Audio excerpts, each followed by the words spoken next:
हमारे last video में हमने देखा था कि सोलर सेल कैसे काम करता है, उसकी वर्किंग क्या होती है, कंस्ट्रक्शन क्या होता है और उसकी आईवी कैरेक्टरिस्टिक और PV characteristic, current versus voltage और पावर वर्सेस वोल्टेज कैरेक्टरिस्टिक कैसे ड्रॉ करते हैं। आज के इस वीडियो में हम देखेंगे एमपीपीटी क्या होता है, मैक्सिमम पावर पॉइंट ट्रैकिंग क्या होता है in case of solar photovoltaic system. Next question, panel के साथ इन्वर्टर या पीसीयू पावर कंडीशनिंग यूनिट क्यों लगाते हैं।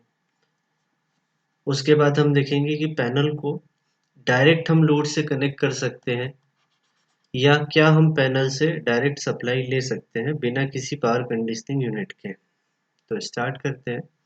सबसे पहले तो हमने लास्ट वीडियो में जैसा देखा था कि सोलर सेल की आईवी कैरेक्टरिस्टिक का शेप कुछ इस तरह से होता है, जैसे ब्लू लाइन से रिप्रेजेंट किया हुआ है। इसमें मैंने कुछ इम्पॉर्टेंट डेटा शीट पैरामीटर बताए थे, 5 इम्पॉर्टेंट पैरामीटर्स।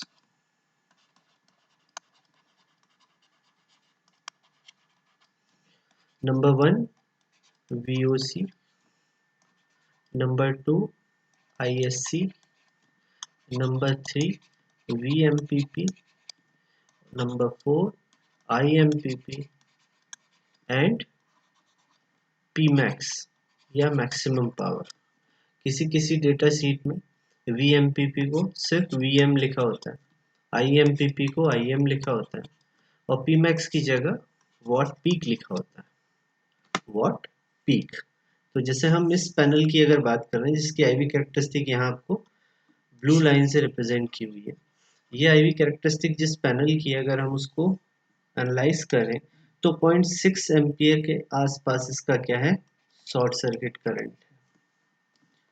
42 वोल्ट के अप्रॉक्सीमेट इसका क्या है, ओपन सर्किट वोल्टेज है। और पावर वर्सेस वोल्टेज कैरेक्टरिस्टिक अगर एनालाइज करें तो इसका पावर जो मैक्सिमम है वो आएगा आपका यहाँ कहीं इस पॉइंट पे। आगे हम देखेंगे कि पावर वर्सेस कैरेक्टरिस्टिक पे पावर कितना आ रहा है। तो यहाँ 3 आईवी कैरेक्टरिस्टिक दी है एक ही पैनल की। पहली है 1000 वाट पर मीटर स्क्वायर, दूसरी है 700 वाट पर मीटर स्क्वायर और थर्ड कैरेक्टरिस्टिक दी है जो ग्रीन कलर से दी है 400 वाट पर मीटर स्क्वायर। तो जो हमारा ये डेटा शीट में स्पेसिफिकेशन गिवन होते हैं, ये 5 पैरामीटर्स, ये स्टैंडर्ड टेस्ट कंडीशन पे होते हैं। स्टैंडर्ड टेस्ट कंडीशन मीन्स आपका जो सोलर रेडिएशन है या इंसोलेशन है या धूप नॉर्मल लैंग्वेज में कहें, वो 1000 वाट पर मीटर स्क्वायर और टेम्परेचर जो होगा उस ड्यूरेशन में 25 डिग्री सेंटीग्रेड, उस कंडीशन में ये कैरेक्टरिस्टिक आपको मिलेगी। वही अगर मैं 1000 वाट पर मीटर स्क्वायर को चेंज करके 400 या 700 कर दूं तो कैरेक्टरिस्टिक में ये डिफरेंस आ जाएगा। तो सोलर सेल की कैरेक्टरिस्टिक में कैसे डिफरेंस आता है ये तो हम आगे नेक्स्ट वीडियो में देखेंगे। बट अभी के लिए हमें क्या देखना है, मैक्सिमम पावर पॉइंट ट्रैकिंग क्या होता है, या सिंपल लैंग्वेज में अगर मैं क्वेश्चन पूछूं तो आपके सोलर सेल का आउटपुट वोल्टेज कितना होगा अगर आप कोई भी XYZ लोड उस पर अप्लाई करते हो तो। क्योंकि जैसे हमारे पास 12 वोल्ट की बैटरी है, एक वोल्टेज सोर्स है, तो मुझे मालूम है कि मैं इसे किसी भी लोड पे कनेक्ट करूं ये 12 वोल्ट के आसपास मुझे वोल्टेज देना चाहिए। ठीक है। करंट सोर्स भी इसी तरह होते हैं। करंट सोर्स में करंट डिफाइन होती है कि ये पर्टिकुलर इतना करंट देंगे आपके लोड की इस रेंज के लिए। ठीक है। अब आप उसको शॉर्ट सर्किट कर दो वो बात अलग है। तो लोड की भी एक रेंज होती है और करंट स्पेसिफिक होता है करंट सोर्स के केस में और वोल्टेज स्पेसिफिक होता है वोल्टेज सोर्स के केस में। तो प्रीवियस वीडियो में हमने देखा कि सोलर सेल जो है ना तो वो करंट सोर्स है और ना ही वोल्टेज सोर्स है। तो फिर अगर सपोज मैंने एक सोलर सेल लिया या एक सोलर पैनल लिया और उसे एक रेजिस्टेंस R से डायरेक्ट कनेक्ट कर दिया और उसकी आईवी कैरेक्टरिस्टिक आपके सामने बनी हुई है, तो इस R के क्रॉस कितना वोल्टेज अपीयर होगा या उस समय ये कितना करंट इस R को डिलीवर करेगा, ये एक इम्पॉर्टेंट क्वेश्चन है। तो क्या हम ये डिफाइन कर सकते हैं, या डिफाइन कर सकते हैं तो कैसे कर सकते हैं। तो सिंपल है बिल्कुल। आपको IV कर्व ड्रॉ करनी होगी उस पर्टिकुलर रेजिस्टेंस की भी। जैसे मैंने यहाँ R इज इक्वल टू 10 ओम लिया हुआ है एक एग्जाम्पल के लिए, क्योंकि हम इसी से कॉन्सेप्ट समझना चाह रहे हैं कि MPPT या PCU की रिक्वायरमेंट क्या होती है। क्यों नहीं हम सोलर सेल को डायरेक्ट लोड से कनेक्ट कर लेते हैं, उसका आंसर हम यहाँ ढूंढना चाह रहे हैं कि R इज इक्वल टू 10 ओम का आपने एक सिंपल रेजिस्टेंस ले लिया और उसको सोलर पैनल के क्रॉस डायरेक्ट लगा लिया। ठीक है, तो सोलर सेल के साथ साथ मुझे ड्रॉ करनी पड़ेगी इस लोड रेजिस्टेंस की भी IV कैरेक्टरिस्टिक। तो ये मैंने ड्रॉ कर रखी है, रेजिस्टेंस लीनियर लिया हुआ है आपने, ठीक है, जिसकी वैल्यू फिक्स है 10 ओम। तो मुझे कुछ इस तरह से कर्व मिलेगी जो ये येलो लाइन से मैंने रिप्रेजेंट की हुई है, और ये जहां इंटरसेक्ट करेगी IV कैरेक्टरिस्टिक सोलर सेल की और IV कैरेक्टरिस्टिक रेजिस्टेंस 10 ओम की, ठीक है। ये IV कैरेक्टरिस्टिक कैसे निकाल सकते हैं, तो V is equal to IR, simple formula है। वोल्टेज की डिफरेंट वैल्यू के लिए R फिक्स है, तो करंट की वैल्यू पता चलती जाएगी और आप करंट प्लॉट करते चले जाएंगे। ठीक है, तो आपने क्या किया, इंटरसेक्ट पॉइंट निकाल लिया। मींस अगर आपने इस पर्टिकुलर पैनल को कनेक्ट किया 10 ओम के रेजिस्टेंस से, तो उस ड्यूरेशन में जो वोल्टेज के अक्रॉस का पैनल होगा वो ये होगा। कितनी वैल्यू है इसकी, 6.404 6.404 वोल्ट। कितने वोल्ट का है ये पैनल, तो इसका ओपन सर्किट वोल्टेज है अप्रोक्सीमेट 42 वोल्ट। VMPP के क्रॉस इसका वोल्टेज है अप्रोक्सीमेट 35 वोल्ट, और R इज इक्वल टू 10 पे ये कितना दे रहा है, तो 6.404 वोल्ट। और करंट की वैल्यू क्या होगी उस ड्यूरेशन में, तो यहाँ निकाल सकते हो आप 0.6 के अप्रोक्सीमेट। तो हमें ये समझ में आया कि रेजिस्टेंस अगर अकेला लगाऊं मैं तो इसका वोल्टेज ये हो जाएगा। अब इस रेजिस्टेंस की अगर मैं वैल्यू चेंज करता हूँ, अगर इसकी वैल्यू चेंज करता हूँ तो मुझे कुछ इस तरह की कैरेक्टरिस्टिक दूसरे रेजिस्टेंस के लिए R1 के लिए सपोज ये मिल गई। तो आपका ये इंटरसेक्ट पॉइंट हो गया, ये इंटरसेक्ट पॉइंट हो गया, ये इंटरसेक्ट पॉइंट। तो अगर पैनल 1000 वॉट पर मीटर स्क्वायर पे है तो आपको अप्रोक्सीमेट 22 वोल्ट मिलेगा। अगर पैनल को रेडिएशन मिल रहा है 700 वॉट पर मीटर स्क्वायर, उस ड्यूरेशन में आपको टर्मिनल वोल्टेज अप्रोक्सीमेट 13-14 वोल्ट मिलेगा। इस तरह से आप कैलकुलेट कर सकते हैं। तो इससे ये हमें समझ में आ गया कि लोड अगर फिक्स है तो हम पता कर सकते हैं कि वोल्टेज कितना है या कितना वोल्टेज यहाँ अपीयर होगा।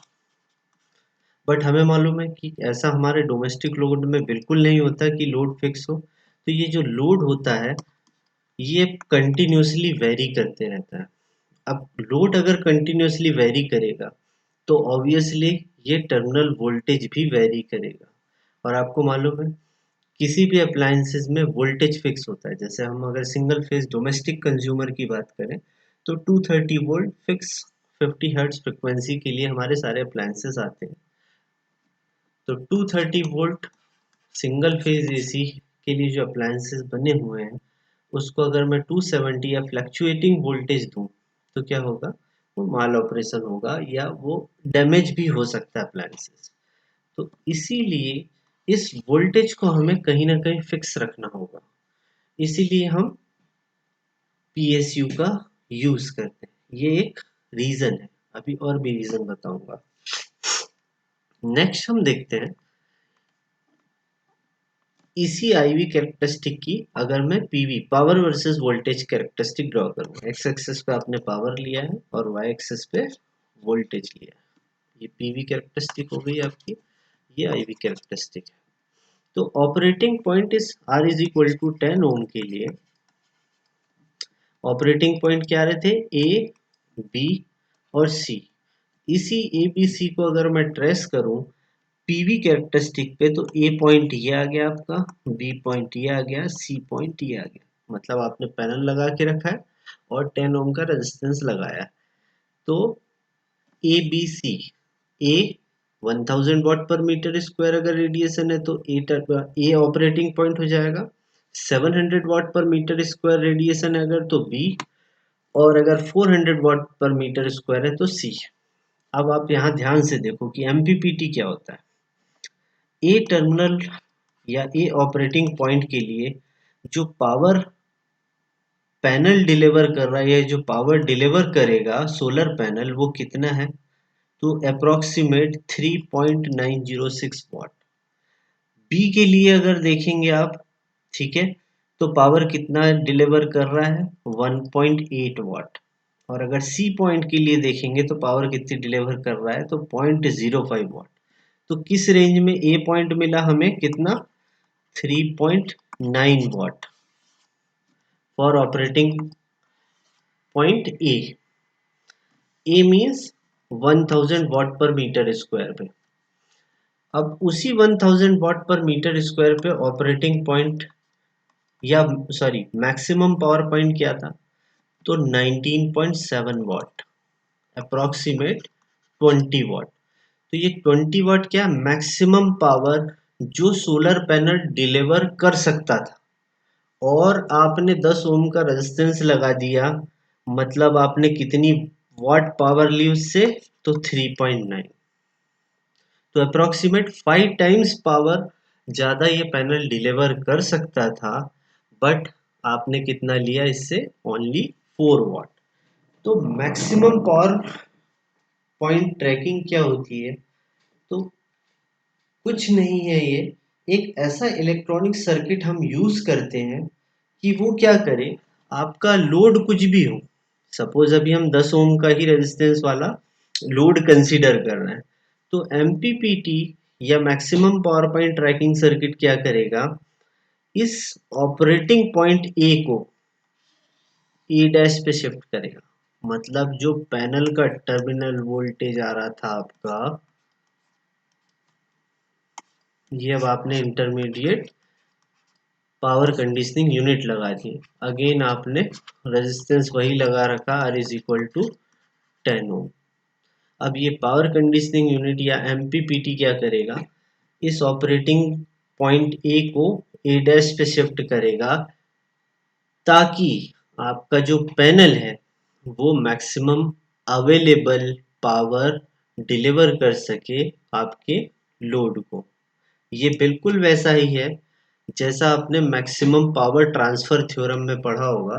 मैक्सिमम पावर ट्रांसफर थ्योरम ये कहती है कि कोई भी सोर्स लोड को मैक्सिमम पावर तभी डिलीवर कर सकता है जब सोर्स का इंटरनल रेजिस्टेंस लोड के रेजिस्टेंस के बराबर हो, या सोर्स का इंटरनल इम्पीडेंस लोड इम्पीडेंस के बराबर हो। तो इस पीसीयू या एमपीपीटी का काम क्या है, इम्पीडेंस मैचिंग का, या इस टर्मिनल वोल्टेज को, ये जो हमारा 6 के आसपास वोल्टेज आ रहा था, इस टर्मिनल वोल्टेज को, यहाँ जो वोल्टेज था आपका, उसको शिफ्ट कर देना कितने वोल्ट पे, तो जो हमारे मैक्सिमम पावर पॉइंट के वोल्टेज के करस्पॉन्डिंग है। ये है आपका एमपीपीटी का कॉन्सेप्ट।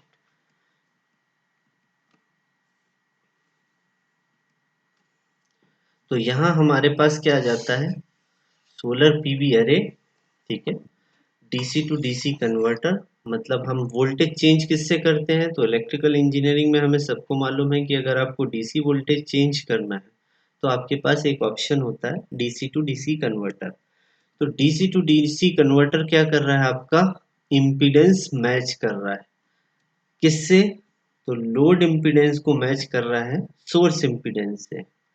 और इन्वायरमेंटल कंडीशन चेंज होते रहती है, मतलब इस तरफ भी आपकी आईवी कैरेक्टरिस्टिक आपने एक बनाई 1 2 एंड 3, मीन्स आपका यहाँ सोलर रेडिएशन भी सुबह से लेकर शाम तक चेंज होगा, और आपका लोड भी, क्योंकि लोड आप फिक्स नहीं कर सकते, ऐसा थोड़ी मैंने एक सोलर पैनल लगाया और मैं एक ही बल्ब ऑन करूंगा और कोई अप्लायंसेस यूज नहीं करूंगा, तो आपका लोड भी जो है वो चेंज करते रहता है थ्रू आउट डे।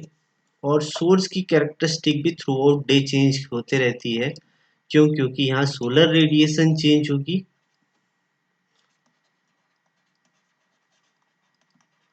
जिसकी यूनिट मैंने आपको वॉट पर मीटर स्क्वायर बताई, प्लस टेम्परेचर चेंज होते रहेगा। टेम्परेचर किसका? सोलर पैनल का। ये दोनों ही इफेक्ट क्या करते हैं? इस पैनल की कैरेक्टरिस्टिक को चेंज करते हैं। मतलब ये जो पावर जनरेट कर रहा है उसमें भी चेंजेस आ रहे हैं और लोड में भी चेंजेस आ रहे हैं। तो इस डीसी टू डीसी कन्वर्टर का या एमपीपीटी, या हम इसको इन जनरल कंबाइंड फॉर्म में क्या बोल देते हैं? पीसीयू, या नॉन टेक्निकल लैंग्वेज में हम इसको क्या बोल देते हैं? इन्वर्टर। क्यों? क्योंकि ये इन्वर्ट ऑपरेशन भी करता है। तो कितने ऑपरेशन हो गए? DC to DC conversion means impedance matching, MPPT maximum power point tracking, plus ये जो डीसी आउटपुट है इसको एसी में। तो इतने ऑपरेशन साइमल्टेनियस चलते हैं एक of grid solar PV inverter या सोलर पीवी एरे में। ठीक है, तो एमपीपीटी क्या करेगा? इस वीआई को किसके करस्पॉन्डिंग चेंज करेगा? वीआई को शिफ्ट करेगा वीएमपीपी के, जो आपकी पैनल डेटा शीट में दिया हुआ है। ठीक है, एमपीपीटी क्या करेगा? नई ऑपरेटिंग कंडीशन के हिसाब से ड्यूटी साइकिल में वेरिएशन करके देखेगा कि सोर्स इम्पीडेंस लोड इम्पीडेंस से मैच हो रहा है या नहीं। और इन्वर्टर क्या काम करेगा? तो इन्वर्टर इस जो डीसी आउटपुट है उसको एसी में कन्वर्ट करके, क्यों? क्योंकि हमारे ज़्यादातर अप्लायंसेस एसी होते हैं और हम डोमेस्टिक पर्पज से एसी यूज़ करते हैं, तो ये एसी में कन्वर्ट करके देगा। तो लास्ट क्वेश्चन अब हमारा आता है, क्योंकि हमने समझ लिया एमपीपीटी क्या होता है या पीसीयू इन्वर्टर हमें क्यों लगाना पड़ता है। तो लास्ट हमारा क्वेश्चन रह गया जो कि क्या सोलर पैनल से डायरेक्ट सप्लाई ली जा सकती है, या सोलर पैनल को मैं क्या डायरेक्ट लोड से कनेक्ट कर सकता हूँ? तो इसका आंसर नो और यस दोनों है। रीजन नो इसलिए क्योंकि हमारे पास ऐसे कोई डीसी अप्लायंसेस नहीं है। जैसे डीसी में आपके पास क्या क्या लोड हो सकता है? तो एलईडी लाइट्स, या आपका बैटरी, है ना, वोल्टेज सोर्स, ये आपके डीसी पे काम करने वाली चीजें जो हम डे टू डे लाइफ में यूज करते हैं। तो नो इसलिए क्योंकि एलईडी जो लाइट्स होती है, जैसे 12 वोल्ट की स्ट्रिप देखी हो क्या आपने एलईडी में, जो हॉकर्स यूज करते हैं, 12 वोल्ट की एलईडी होती है, वो डायरेक्ट बैटरी से ऑन करते हैं इस 12 वोल्ट की एलईडी को, जिनके पास यूटिलिटी से कनेक्शन नहीं होता, जो स्मॉल हॉकर्स होते हैं। तो एलईडी को हम डायरेक्ट अगर सोलर पैनल से कनेक्ट कर दे तो हमारे को समझ में आ गया कि वोल्टेज में फ्लक्चुएशन जो है वो काफ़ी ज़्यादा है। मतलब ये जो वोल्टेज है वी पैनल, ये वेरी कर रहा है 0 से लेके वीओसी तक के कहीं भी रेंज में। तो आपका एलईडी अगर आपने डायरेक्ट कनेक्ट कर दिया तो वो क्या करेगा?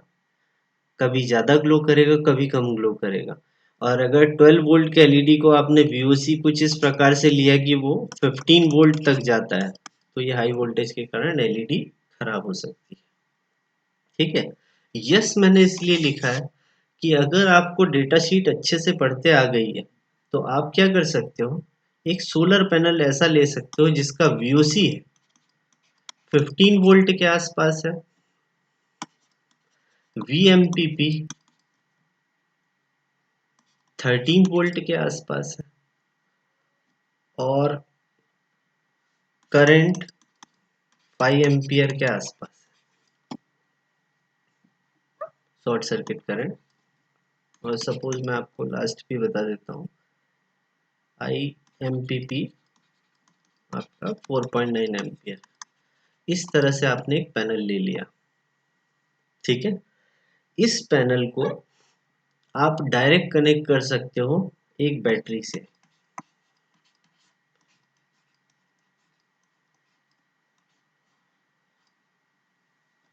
बैटरी की रेटिंग क्या होगी? 12 वोल्ट 35 एच। जो कार की यूज्ड बैटरी होती है ये उसकी स्पेसिफिकेशन 12 वोल्ट 35 एच। तो आप इसको चार्जिंग पर्पज से डायरेक्ट ऐसे कनेक्ट कर सकते हैं, क्योंकि हमें मालूम है मैक्सिमम वोल्टेज 15 है और मैक्सिमम पावर पॉइंट के आसपास 13 वोल्ट है। तो ये जो बैटरी का वोल्टेज है ये हमें मालूम है 11 पॉइंट समथिंग से 13.78 तक वेरी करता है। तो इस वेरिएशन में क्या होगा, हमें करंट कितनी मिल रही, 5 एम्पियर। ठीक है, वो भी कब, 4.9 एम्पियर या 5 एम्पियर कब, जब आपके पास सोलर रेडिएशन 1000 वॉट पर मीटर स्क्वायर रहेगा। ठीक है, तो ऐसा तो पॉसिबल ही नहीं कि थ्रू आउट डे आपको 1000 वॉट पर मीटर स्क्वायर मिले। तो आप इससे पर डे एक इस प्रकार का पैनल चूज करें अमेजन से, और डायरेक्ट उससे कार की यूज्ड बैटरी चार्ज कर सकते हैं अगर आपको 12 वोल्ट की एलईडी जलाना है। पर यहाँ पे कॉशन क्या रखना होगा, प्रिकॉशन ये होगा कि अगर ये बैटरी ओवर चार्ज होती है तो बैटरी डैमेज कर जाएगी। तो आपको ये कैलकुलेशन अच्छे से आने चाहिए कि किसी भी कंडीशन में बैटरी ओवर चार्ज नहीं होना चाहिए। क्यों, क्योंकि आपने डायरेक्ट कनेक्ट कर रखा है विदाउट एनी सर्किट। ठीक है, तो आज की वीडियो के सब क्वेश्चंस जो थे, एमपीपीटी क्या होता है, पीसीयू इन्वर्टर क्यों लगाते हैं, सोलर पैनल को क्या डायरेक्ट सप्लाई से कनेक्ट कर सकते हैं, इन सारे क्वेश्चन के आंसर मैंने कवर कर लिए हैं। नेक्स्ट वीडियो में हम देखेंगे कि सोलर सेल में कितने प्रकार के लॉसेस होते हैं, मैथमेटिकल मॉडलिंग क्या होती है सोलर सेल की, या इक्विवेलेंट सर्किट क्या होता है सोलर सेल का। तब तक के लिए थैंक यू।